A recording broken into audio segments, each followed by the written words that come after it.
네, 고생 많이 한 업종입니다. 그러다 보니까 제약바이오 쪽도 보통 얘기하는 3년 주기설. 그러니까 지금 첫 번째는 기억하실 것 같습니다. 한 2015년, 16년도에 급등했던 그런 신라젠, 면역 항암제, 그리고 또 주기세포주 이런 것들을 하면서 그때 엄청나게 그때 또 헬릭스미스 뭐 이런 것들, 네, 이거 다 같이 움직였다가 쫙 하고 망했던 쪽.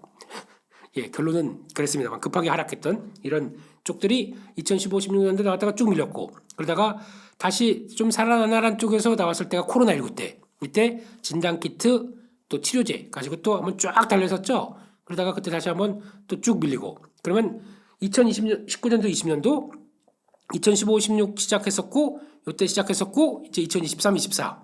그러면 이것도 약간 사이클 상으로는 3년 정도 되는 주기입니다. 그러다 보니까 이때 거기다 이제 금리 인하까지 딱 해준다. 그러면 그동안에 고생했었던 제약바이오 쪽에서 자금 부담을 파이낸싱을 제대로 못했던 쪽들이 금리가 인하가 된다라고 하게 되면 그에 따라서 아이고 이제 좀 뭔가 변화가 들어올 수 있겠구나라고 또 들썩들썩할 수 있겠죠. 그런 기반이 마련된 게 제약바이오 쪽이라고 봐야 될 것 같습니다. 네, 제가 앞 코너에서도 말씀드린 게 한국이 앞으로 나아갈 길은 하드웨어도 좋지만 소프트웨어라고 말씀드렸습니다. 루닛이 어떤 회사입니까?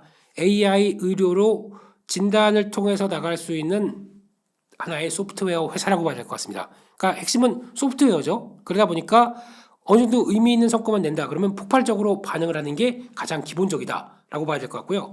루닛을 비롯해서 뭐 지금 국내에서 나오는 회사들 뭐 뷰노나 그리고 또 좀 더 확대하면 뭐 JLK, 딥노이드, 코얼라인 소프트 이런 회사들과 함께 AI가 결부돼서 보여주고 있는 약간 진단 쪽에 가까운 쪽이죠. 진단 쪽에 가까운 쪽이 있고 또 지금 한 축으로 가고 있는 쪽들이 하나가 AI를 통해서 나오고 있는 또 다른 변화가 이제 신약 개발. 그러니까 이거는 신약 후보 물질들이 무수히 많습니다.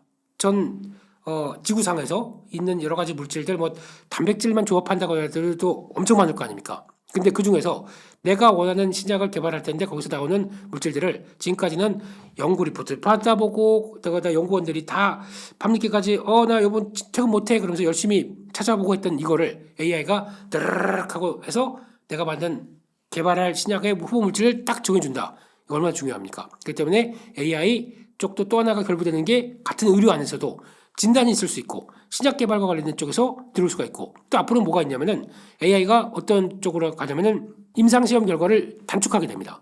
임상시험이 이렇게 쭉 진행이 되는데 이거를 지금까지는 임상을 직접 해보면서 이 사람의 반응 봐야 될 것 같고 약효가 어떤지 봐야 될 것 같고 투약을 하지 않았던 대조군도 봐야 될 것 같고 이런 식으로 막 나오다 보니까 시간과 비용들이 더 많이 들죠.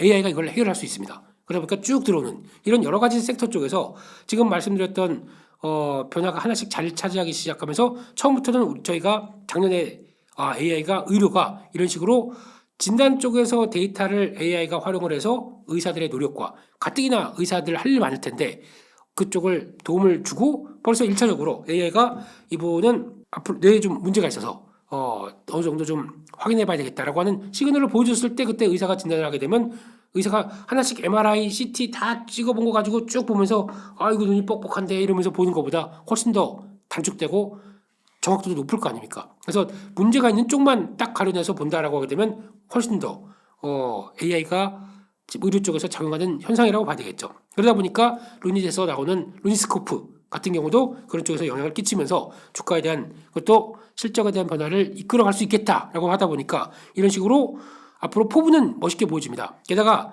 세계 최고 의료 시장인 미국에 들어가는 것 중에 하나가 캔서 문샷이라고 하는 또 미국의 프로그램 쪽에서 암을 정복하겠대요. 예, 암으로 인해서 사망률을 확 꺾겠다. 50%인가요? 꺾겠다라고 하게 되면서 거기서 나오기 시작하는 또 프로그램에 들어가 있다 보니까 그에 따른 기대감도 높은 거고 마지막으로는 그래도 이쪽에서 누가 나온다? 엔비디아가 나온다. 그러면 이것도 AI의 대명사 엔비디아가 뭘 한다고? 엔비디아가 벌써 아까 말씀드렸던 신약 후보 물질 개발하는 회사에 AI가 활용해서 나오는 회사 세 군데에 대해서 벌써 지분 투자가 들어갔고 투자를 하지 않습니까? 그러다 보니까 거기서 또 나오는 프로그램 중에서 인셉션이라고 있습니다. 이게 그럴 수 있을 만한 스타트업 회사들을 지원해주는 프로그램인데 거기 들어간 회사가 우리나라에 유일하게 파로스 아이 바이오 들어가기 시작했고 그러다 보니까 비슷한 회사 뭐 신테카바이오, 보로노이 이런 회사들도 다 같이 영향을 끼치면서 우리도 이쪽에 성과 나오게 되면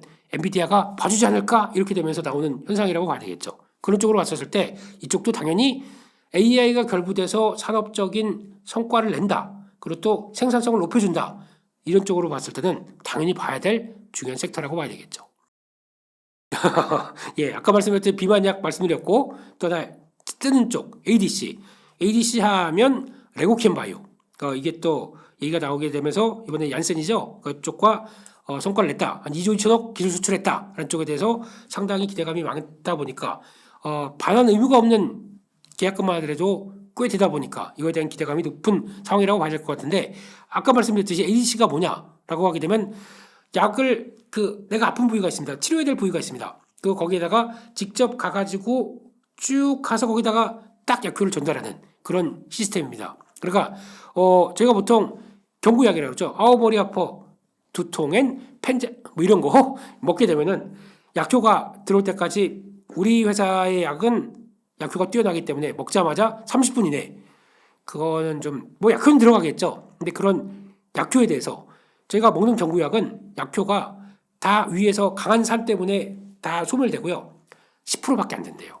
직접적으로 약효가 되는 게. 그러다 보니까 경구약은 아무래도 한계가 있는 거죠. 그런 관점 쪽에서 이런 ADC 기술이 발달되게 되면 뭐가 되냐면 그래서 먹는 약은 아닙니다. 그래서 약간 주사제 쪽으로 직접적으로 약효가 가서 정맥 타고 이렇게 자고 갔다가 거기서 해당되는 그쪽으로 가서 딱 거기서 탁 하고 쳐서 너 세포가 이상하네 일어나 딱 하던가 아니면 나쁜 세포가 있네 요거 활동 못하게 꽁꽁 묶어버려 뭐 이러든가 이런 식으로 약간 유도 미사일 이런 느낌이죠. 그래서 가서 쭉 가가지고 거기서 딱 하는 이런 물질들. 그러니까 이게 왜 중요하냐면 아무리 좋은 물질을 개발해도 이거를 거기 가서 전달할 방법이 없다라고 하게 되면 그걸 효율적으로 전달하는 물질인 ADC가 당연히 앞으로 주도가 될 것 같고 이번에 JP모건 헬스케어에서도 ADC 관련된 쪽에서 M&A나 또 라이센스 아웃 같은 경우가 다 합쳐서 벌써 3건이 시작부터 나오기 시작하더라고요. 그러다 보니까 이게 대세인 거 맞구나 라고 하다 보니까 레고캠바이오의 기대감과 몸값은 올라가는 건 사실이겠죠. 근데 중요한 거는 한번 성과가 나왔습니다. 그러면 모멘텀이 약간 좀 줄어들었어요. 그러면 그거 가지고 주가는 처음에 반응했다가 점점 약간 좀 소멸되는 모습들이 나오겠죠. 그래서 그런 쪽들이 점점 또 JP모건 헬스케어 끝나면 당장 모멘텀이 없습니다. 그러다 보니까 좀 줄줄줄 소멸됐을 때 타이밍을 맞춰서 그런 때 내가는 게 낫지. 이거 엄청난 기술이고 이거 이제 기술 수출 2주 때 앞으로 다음 회사랑 또 계약하게 되면 뭐 조 단위로 계약할 거야 라고 하는 단순한 빅픽처만 가져가다가 또 제약바이오의 특성상 변동성 크고 대응 못해서 또 고민할 수밖에 없기 때문에 차라리 그러면 좀 비교적 저점이다 눌림목이다 라고 생각하는데 들어가서 차라리 비교적 싸게 샀으니까 여기서 버텨봐도 돼 라고 하는 가격대에 들어가는 게 낫지. 그리고 좀 올라가게 되면 처음에 샀던 거 좀 줄였다가 다시 눌림목에 사야지 하고 눌림목 들어오는 거 보고 이렇게 대응하시는 게 훨씬 더 낫지 않나 라는 쪽으로 제약바이오는 그렇게 말씀드리겠습니다. 실적이 기대되는 기업들은 솔직히 4분기는 대한민국 시장에서 기대를 별로 안 합니다. 그렇기 때문에 실적 관련된 쪽에 대한 모멘텀들은 크지 않다라고 보는 게 맞을 것 같고요. 4분기는 보통 저희가 연간 실적으로 봤을 때 첫 번째는 일 잘했으니까 그냥 좀 직원들한테 인센티브도 주고 그리고 좀 직원들 사기도 붙어주고 하지만 주주들은 아니 왜 그거 안 주고 그냥 가만히 뒀었으면 우리 배당 더 줄 수 있을 텐데 상충되는 문제는 있겠죠. 하지만 그래도 뭐 그렇다고 그것 때문에 뭐 실망하거나 그러지는 않겠지만 한국의 시장의 기업들은 약간 이런 경향들이 좀 있다. 그리고 또 연간으로 봤을 때 좀 부실이 발생했어요. 그 부실이 발생한 거 중간에 안 털고 4분기 때 터는 경향들이 좀 많더라고요. 그렇게 되면은 4분기에 대한 기대감은 많이 낮다라고 보지만 제가 보기에는 만약에 대응을 한다라고 하게 되면 섹터 2개 전력기기 작년도 좋았고 올해도 좋을 것 같습니다. 이쪽은 계속 봐야 될 것 같고 변압기 쪽이죠. 그래서 아무도 모르는 사이에 HD 현대일렉트릭이 딱 시고가를 돌파하죠. 이런 거 어디서 볼 수 있습니까? 가치 투자 벌써 다 섹터 분석 학교에서 다뤘던 내용들이죠. 이쪽은 올해도 좋을 것 같다라고 봐야 될 것 같고 두 번째 화장품 이것도 어디서 볼 수 있습니까? 가치 투자 예, 여기서 또 섹터 분석학교에서 다뤘습니다.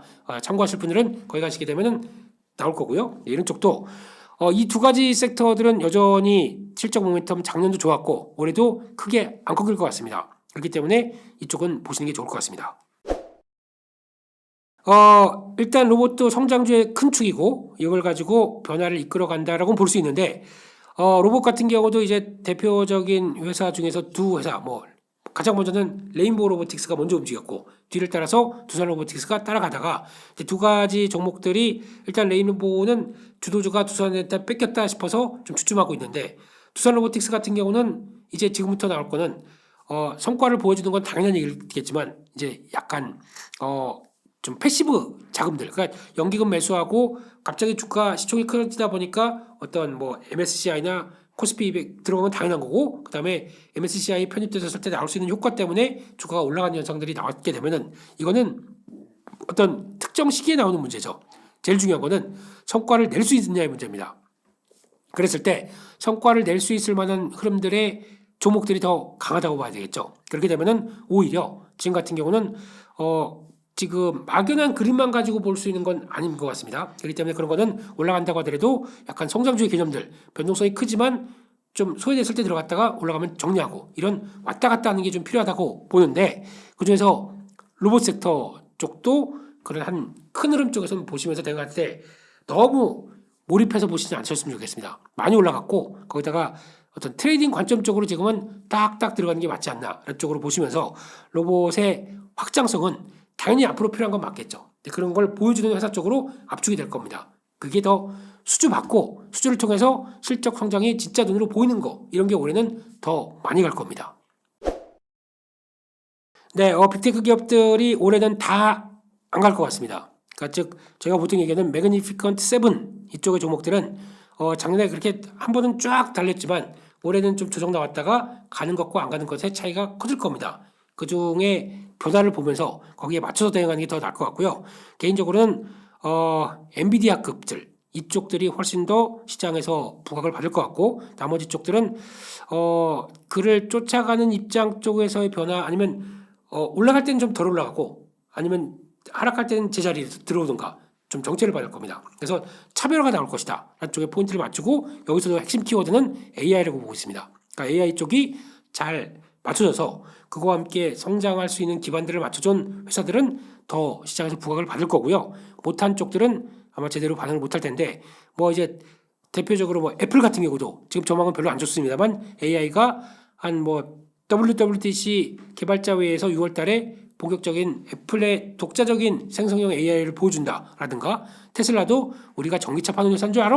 우리는 도조 시스템을 필두로 해서 이제 자율주행과 함께 뭔가 변화를 보는 우리도 AI 회사야 라는 쪽에 보여주는 어떤 변화가 나오기 전까지는 지금은 그냥 어떤 폭발적인 빅테크 기업들의 강세는 약간 섹터별로 소분화해서 보는 게 맞지 않나 라는 쪽으로 바라보고 있습니다.